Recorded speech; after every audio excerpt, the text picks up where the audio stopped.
మెయిన్గా ఏంటంటే మనకి కనెక్ట్ చేయాల్సింది ఏంటంటే ఆర్టరీస్ అండ్ వెయిన్స్.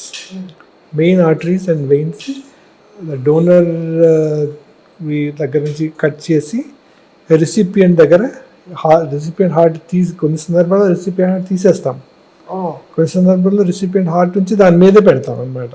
ఎందుకంటే దాంట్లో ఒక 10-20% ఫంక్షన్ మిగిలి ఉంది కదా, దాన్ని కూడా ఉపయోగించుకుని రెండు దాని మీద పెడతాం అనమాట.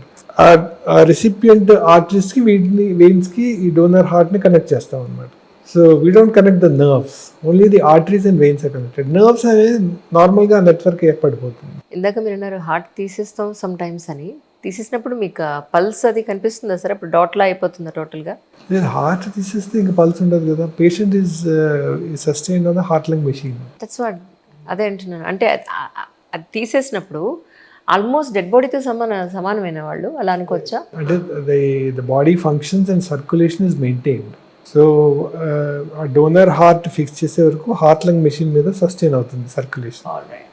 సో బ్రెయిన్కి సర్క్యులేషన్ అవుతుంది, బాడీకి సర్క్యులేషన్ అవుతుంది, ఆర్గన్స్కి సర్క్యులేషన్ అవుతుంది.